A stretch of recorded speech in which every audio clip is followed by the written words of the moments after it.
wabarakatuh. Halo semuanya, perkenalkan nama saya Faidatul Maisha dari Pendidikan Sejarah Untirta Universitas Sultan Ageng Tirtayasa. Jadi, pada kesempatan kali ini saya akan mereview sebuah artikel jurnal yang berjudul The Bugis Makassar Diasporas, yaitu karya Leonard Y. Andaya. Jadi artikel ini diterbitkan dalam Journal of the Malaysian Branch of the Royal Asiatic Society volume 68 nomor 1 tahun 1995 pada halaman 119 sampai 138. Ayo kita bahas.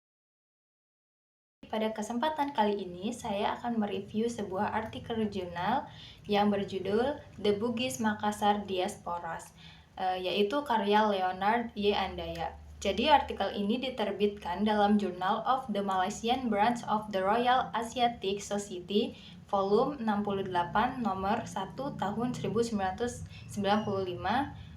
pada halaman 119 sampai 138. Ayo kita bahas.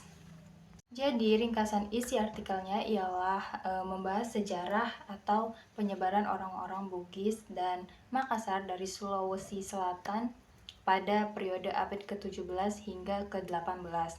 Latar belakang penelitian ini adalah periode awal modern Asia Tenggara 1500 sampai 1800 yang ditandai dengan migrasi besar-besaran akibat peperangan, kebijakan kolonial Eropa, dan peluang ekonomi baru.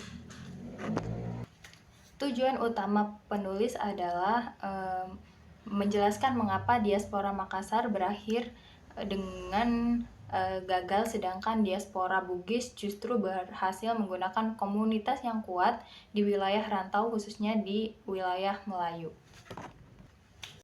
Dalam metode ini, penulis menggunakan pendekatan sejarah dengan mengandalkan sumber primer seperti arsip VOC, catatan Inggris, kronik Melayu, tradisi lisan, dan hal ini membuat analisisnya kaya akan data yang mendalam. Dan hasil utama penelitian ini menunjukkan bahwa diaspora Makassar gagal karena para bangsawan Makassar menuntut perlakuan setara dengan penguasa lokal, menolak tunduk pada otoritas tuan rumah, lalu sehingga sering terlibat konflik dan akhirnya terusir. Nah, sebaliknya diaspora Bugis sukses karena mereka lebih fleksibel. Diaspora Bugis sukses karena mereka menerima otoritas lokal, menikah dengan para bangsawan setempat, dan bahkan menciptakan pemerintahan diaspora yang berpusat di Riau. Dan pemerintahan ini berhasil mengkoordinasikan komunis Bugis yang tersebar di seluruh wilayah Bugis.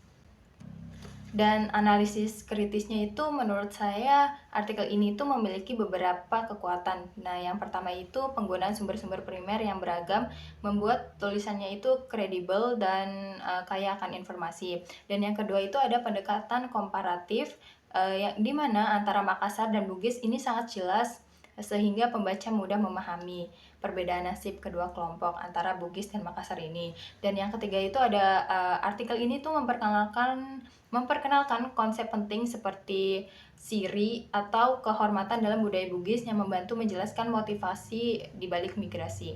Nah, di balik kekuatan yang dimiliki, ada pun beberapa kelemahan, yaitu artikel ini tuh cenderung berfokus pada elit politik sehingga kehidupan masyarakat biasa tidak terlalu banyak dibahas. Selain itu juga sebagian besar sumber ini berasal dari catatan kolonial seperti VOC dan Inggris yang mungkin membawa bias pandangan dari Eropa.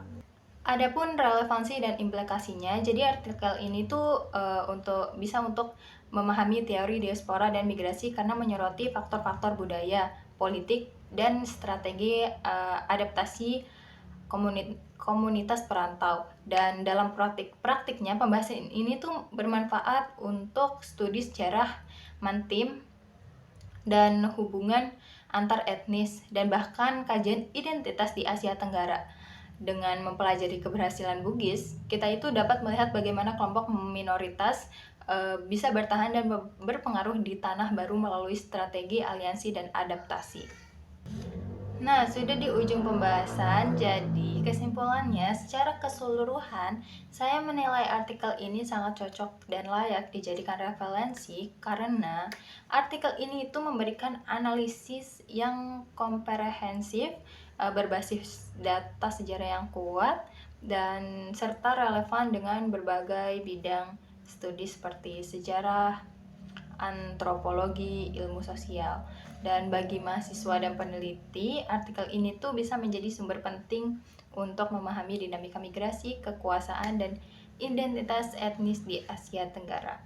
Nah, segitu saja penjelasan dari saya. Terima kasih karena sudah menonton dan mendengarkan dengan saksama. Mohon maaf jika ada salah kata. Saya pamit undur diri. Assalamualaikum warahmatullahi wabarakatuh.